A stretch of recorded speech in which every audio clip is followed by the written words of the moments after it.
Nobody anticipated that Elon Musk's composed manner would silence the caustic senators when he stood in front of them with such a daring ambition. The whole room was rendered stunned by it. The tension that arises when ambition and power clash was palpable in the room. Although Senate hearings frequently made the news, this one felt unique. The Russell Senate Office Building in Washington, D.C. was a hive of activity. Reporters gripped their notebooks. Elon Musk was seated calmly at the long mahogany table. As we reflect on this story, subscribe and don't forget to turn on the notification bell. For more daily stories that need to be heard, hit that subscribe button and let us know where you're watching from. In the comments, we'd love to hear from you. Activated the world and sparked innumerable arguments. Less than the last year's prospects for U.S. supremacy and space delays in the launch of satellites, rumors of safety lapses, senators from both parties were resolved to obtain answers today after increased competition from foreign players drew criticism. Everyone in the room knew that Musk wasn't the type to lose his cool under pressure, and as the committee chair cleared his throat and leaned into the microphone, it was clear that the stakes were high. Musk's tailored gray suit was a nod to the occasion, but his demeanor suggested he was ready for more than just a courteous exchange of words. The chair, Mr. Musk, started speaking in a firm yet calm tone. "We've called you, present today, to discuss mounting doubts regarding SpaceX's capacity to fulfill its obligations. Could you elaborate on the national security ramifications of the delays in your satellite launch schedule?"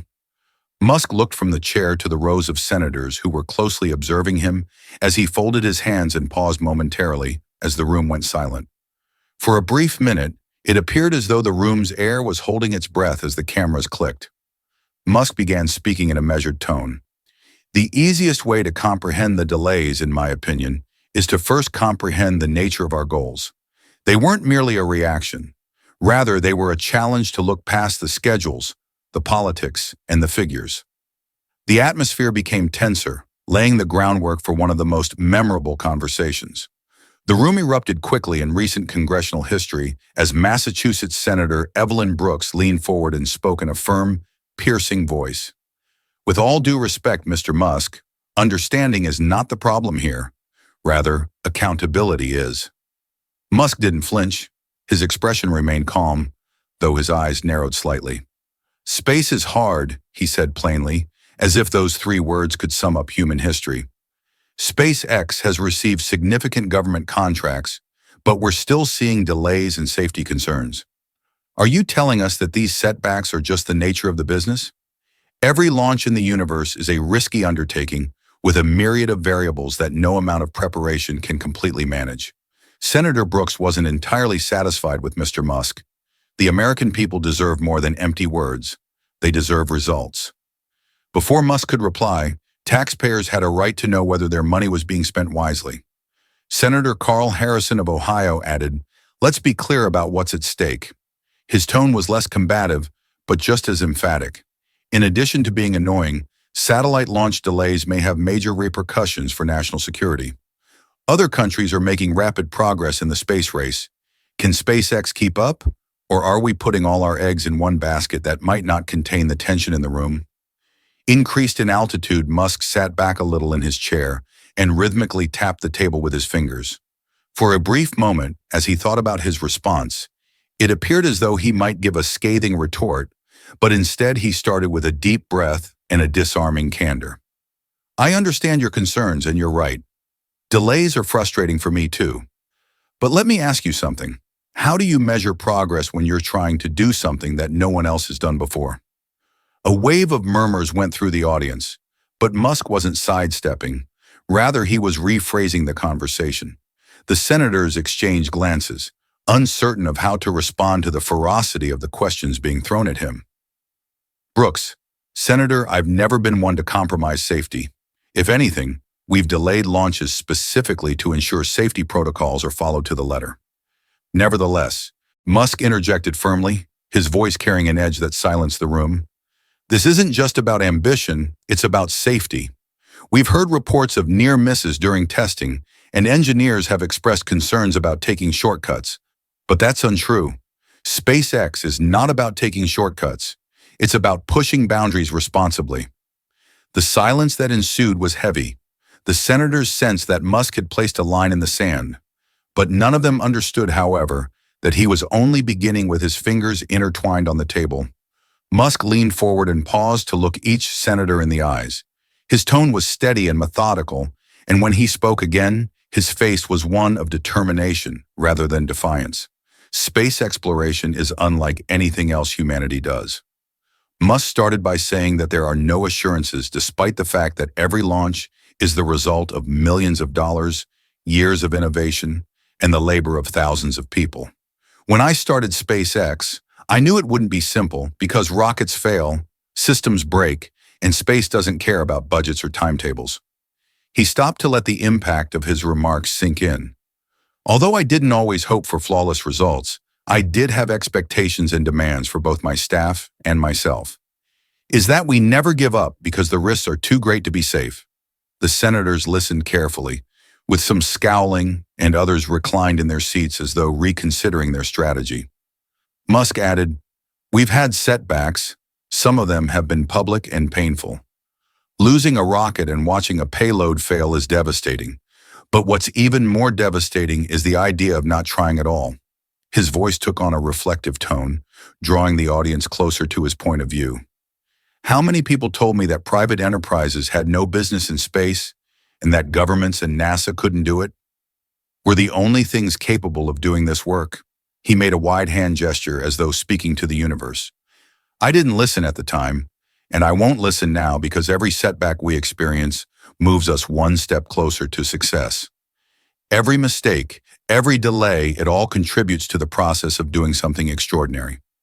Musk's voice softened as he leaned back a little, but his impact remained the same. "Not only are we developing rockets and launching satellites, but we are also constructing the future, and the future is not without hardship." The typical commotion of a congressional hearing had subsided, and the chamber was quiet. Senator Brooks was briefly disarmed after spearheading the first round of challenging questions. Before anyone could break the hush, Musk's candor left a mark that no one had anticipated. Musk moved forward once more, his eyes glimmering with fire. His comments lingered in the air like a challenge. "I know the delays and setbacks make it seem like we're faltering, but I assure you we're not. We're learning, and learning is the foundation of progress." The senators looked at each other, not sure if they should oppose him or allow him to go on. Everyone in the room could see that Musk had changed the subject, and although there was a lot of stillness, Musk wasn't finished. His voice had softened, adopting a tone that seemed to go beyond the actual session, as though he were speaking to everyone in attendance, not just the senators. "I can see why you're worried." Musk kept looking around the room. "I see risks, delays, and failures. But I also see a future that is worth every hardship we encounter. A world in which humanity is not limited to a single, fragile planet, but is instead thriving across the stars." The room moved a little. A few senators, forward-leaning in their seats, Musk asked in a steady but emotionally agitated voice, "Do you know why I'm doing this?" His remarks were not only technical, they were intensely personal. "Fame and wealth are not the goals. I believe in humanity and that we have a duty, which is why to guarantee our survival for the next million years, not just the next 10 or 50, and that requires looking beyond Earth." He paused, his face almost melancholy. "Although Earth is lovely, natural calamities are a threat." His words hung in the air with the weight of their implications. Climate change wars remind us just how vulnerable we are. If we stay here confined to this one planet, we're gambling with our entire existence. Space is our insurance policy. It's our chance to secure the survival of our species. Musk leaned forward, and you could feel his intensity. "I realize it seems lofty, possibly even unachievable.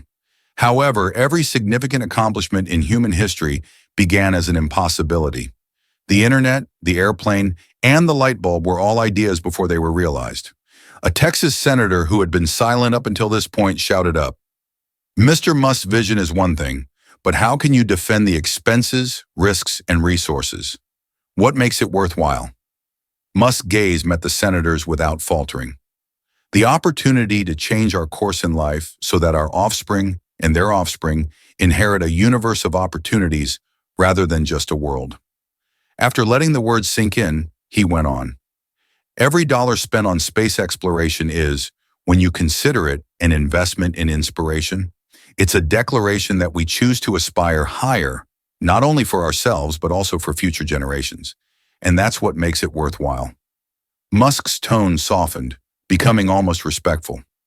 I'm not sure whether I'll live to see Mars colonized, but if I can set the groundwork for SpaceX to serve as humanity's first stride toward the stars, then all of the setbacks, delays, and restless nights would have been worthwhile.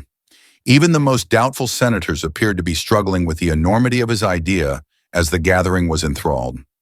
Musk was not merely protecting SpaceX.